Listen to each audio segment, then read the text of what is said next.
Low Glycemic Index Sugarcane. Selamat datang di presentasi produk unggulan PT Cahaya Arta Chandana. Kami memperkenalkan Gulanas, gula tebu rendah indeks glikemik pertama di Indonesia. Produk ini dirancang untuk masyarakat modern, yang menginginkan pemanis sehat tanpa mengorbankan rasa. Gulanas aman bagi kadar gula darah, ideal untuk penderita diabetes, gaya hidup sehat, dan semua yang peduli dengan kesehatan keluarga. Gula dan potensi penyakitnya. Tahukah Anda bahwa tidak semua gula sama? Mari kita lihat sukrosa dari tebu, glukosa dari singkong, dan fruktosa dari jagung. Sukrosa memiliki indeks glikemik sekitar 70. Jika dikonsumsi berlebihan, dapat menyebabkan diabetes tipe 2. Glukosa memiliki indeks glikemik 100, sangat cepat meningkatkan gula darah. Fruktosa di metabolisme di hati, dan berisiko menyebabkan fatty liver.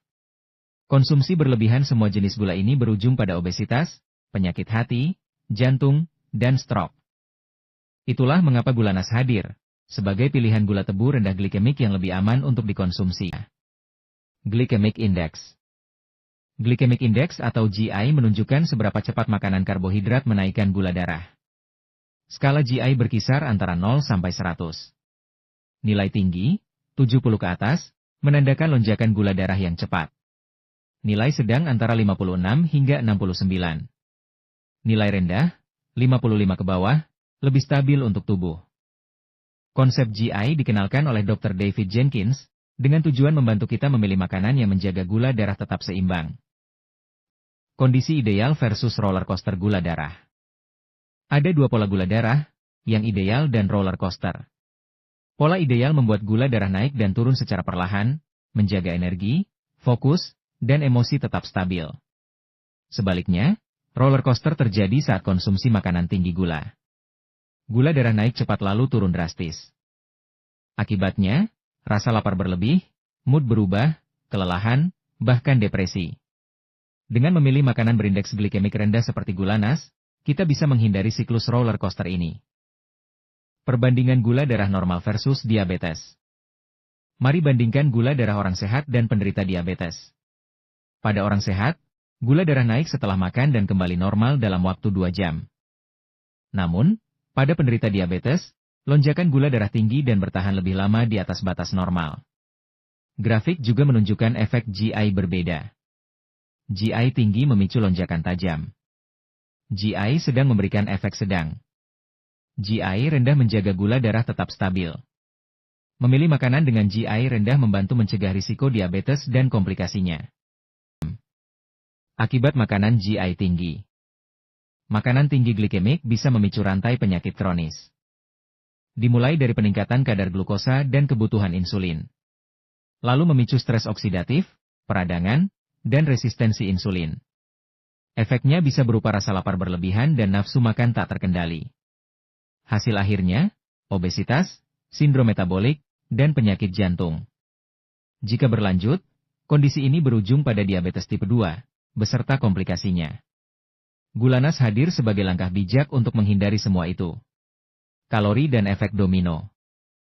Apakah semua kalori sama? Jawabannya, tidak. Makanan tinggi glikemik seperti roti putih dan camilan manis dapat memicu lonjakan insulin berulang. Lama-kelamaan, sel tubuh kehilangan sensitivitas, muncul resistensi insulin, dan pankreas menjadi kelelahan. Obesitas, genetik, dan gaya hidup pasif semakin memperburuk kondisi ini. Makanan yang terlihat sederhana, bisa memicu penyakit kronis serius. Stres oksidatif dan peradangan. Makanan tinggi glikemik bukan hanya menaikkan glukosa, tapi juga memicu stres oksidatif dan peradangan. Keduanya memperburuk resistensi insulin, meningkatkan asam lemak bebas, dan mendorong hiperinsulinemia. Rasa lapar pun muncul lebih cepat, memicu makan berlebihan, berat badan naik, dan lingkaran setan pun dimulai. Mengurangi makanan tinggi GI adalah langkah awal untuk memutus rantai itu. Ketoasidosis diabetik. Ketoasidosis terjadi ketika tubuh kekurangan insulin. Gula tidak bisa digunakan sebagai energi. Tubuh mulai memecah lemak, menghasilkan keton asam beracun. Keton menumpuk di darah dan urin, menyebabkan mual, muntah, nyeri perut, dan napas berbau buah. Jika tidak ditangani, bisa berujung pada koma bahkan kematian. hiperglikemi hiperosmolar.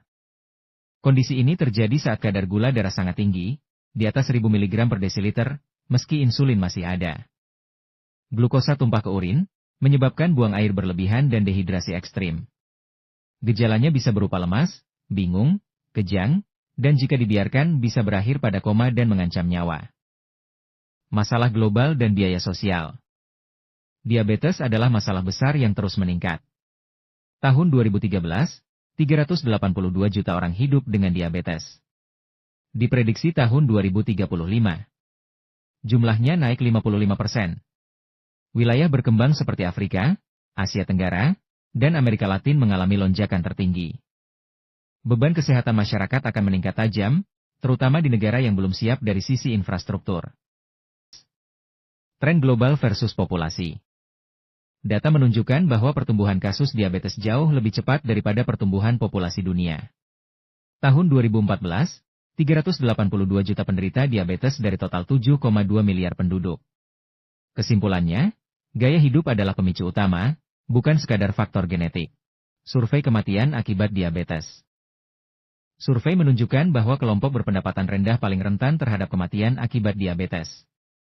Pria dari kelompok ini mengalami angka kematian tertinggi, 70%.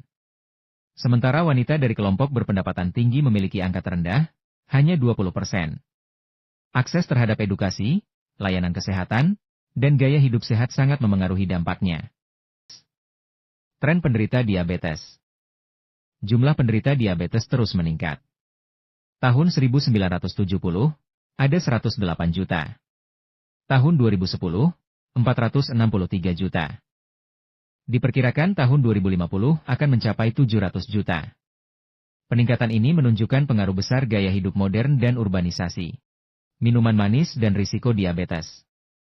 Minuman manis mengandung kalori cair, indeks glikemik tinggi, dan fruktosa.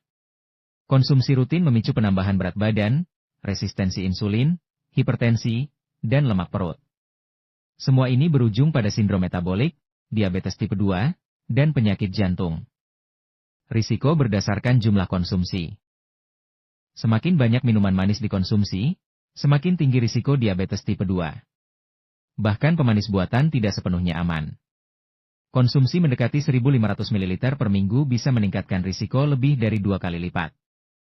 Nutrisi gula LG. Gula rendah glikemik tetap memberikan energi, tanpa memicu lonjakan gula darah. Kandungan makronutrien seperti karbohidrat, lemak, dan protein disertai mikronutrien, vitamin, mineral, dan air. Gabungan keduanya penting untuk metabolisme dan kesehatan. Dampak kekurangan mikronutrien. Kekurangan mikronutrien berdampak sepanjang usia. Pada bayi, bisa menimbulkan gangguan perkembangan. Anak-anak jadi rentan infeksi. Ibu hamil berisiko mengalami komplikasi. Dewasa mengalami kelelahan dan produktivitas rendah. Lansia mudah terkena penyakit dan infeksi. Mikronutrien sama pentingnya dengan kalori. Gulanas, inovasi gula LG. Selama ratusan tahun, gula tebu kristal dikenal sebagai pemicu diabetes. Kini hadir Gulanas, gula kristal tebu pertama dengan indeks glikemik rendah di Indonesia. Bukan sekadar pemanis, Gulanas adalah terobosan gaya hidup sehat, aman untuk diabetes, menjaga berat badan, dan mendukung pola makan seimbang. Perbandingan gula putih versus Gulanas. Gulanas punya nilai lebih dibanding gula putih biasa. Kandungan antioksidan, polifenol, dan mineral seperti kalium, kalsium, magnesium, dan natrium, jauh lebih tinggi. Warna gula LGI mungkin tidak seputih gula biasa, tapi nutrisinya jauh lebih unggul dan aman untuk kesehatan. Efek penyerapan gula. Gula LGI diserap lebih lambat, menyebabkan lonjakan glukosa yang lebih landai. Insulin meningkat bertahap, mencegah obesitas dan diabetes. Sebaliknya, gula putih cepat diserap, memicu lonjakan tajam glukosa dan insulin, serta meningkatkan risiko resistensi insulin dan penumpukan lemak. Strategi nasional untuk diabetes. Gulanas bukan hanya pemanis, tapi bagian dari strategi nasional melawan diabetes. Dapat digunakan untuk edukasi gizi, pangan fungsional, dan dukungan nutrisi bagi penderita diabetes. Saatnya semua pihak bersama-sama mengadopsi pemanis yang lebih sehat. 6 manfaat makanan rendah gizi. Pola makan rendah GI membantu menurunkan berat badan, menstabilkan gula darah dan insulin, mencegah penyakit kronis, meningkatkan energi, memperbaiki suasana hati, dan mencegah penuaan dini. Manfaatnya terasa di semua aspek kehidupan. Manfaat lebih dalam dari pola LGI. Sebelum olahraga, makanan rendah GI membantu menjaga energi. Sesudahnya, mempercepat pemulihan otot. Kadar serotonin meningkat perlahan, suasana hati lebih stabil, mengurangi mood swing dan gangguan tidur. Antioksidan dalam makanan LGI juga memperlambat penuaan sel dan kulit. Polifenol, senyawa bioaktif penting. Polifenol banyak ditemukan dalam teh hijau, buah beri, coklat, dan sayur berwarna gelap. Berfungsi sebagai antioksidan kuat, melindungi tubuh dari penyakit kronis. Bermanfaat untuk diabetes, jantung, otak, pencernaan, kulit, dan tulang. Namun efektivitasnya tergantung jenis dan jumlah yang dikonsumsi. Peran kalium dan kalsium. Kalium menjaga fungsi saraf, jantung, dan keseimbangan cairan tubuh. Kalsium penting untuk tulang, gigi, otot, dan pembekuan darah. Kekurangan kedua mineral ini bisa menyebabkan berbagai gangguan. Mereka adalah bagian penting dari strategi nutrisi pencegah penyakit kronis. Magnesium dan natrium. Magnesium menjaga kepadatan tulang, membantu pembentukan sel baru, dan bekerja sama dengan kalsium dan vitamin D. Natrium mengatur tekanan darah dan cairan tubuh.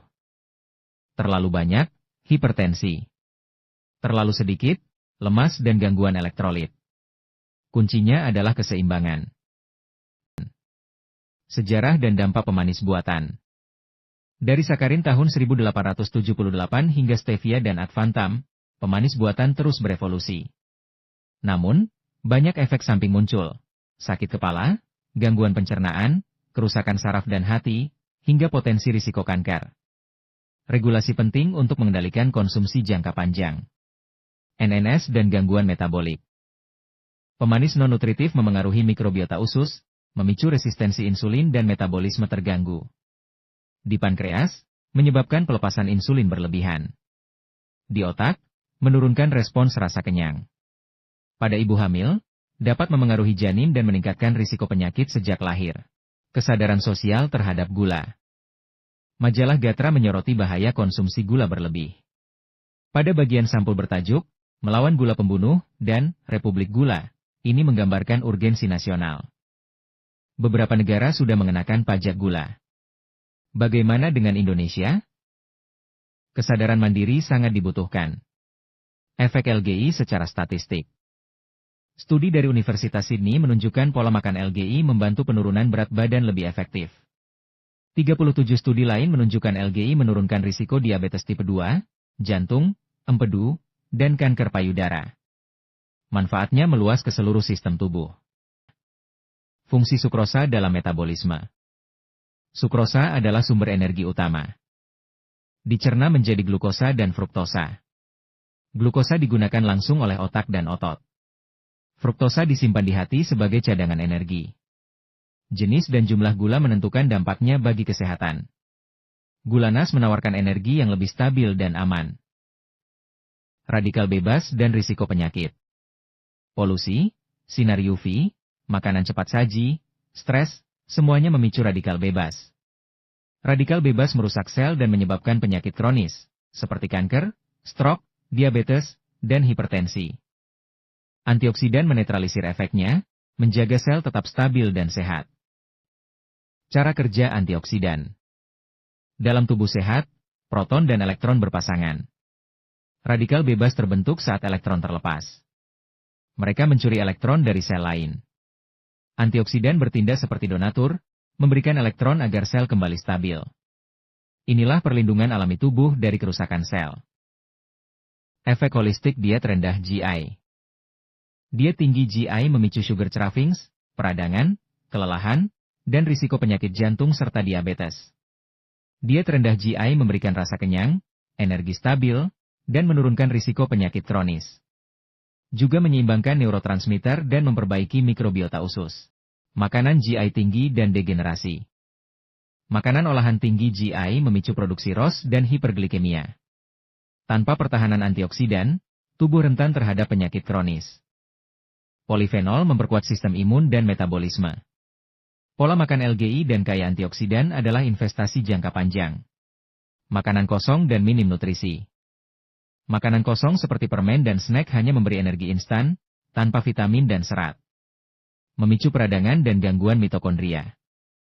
Makanan minim nutrisi bisa sebabkan sindrom metabolik. Gizi bukan soal kenyang, tapi soal kualitas zat yang masuk ke tubuh.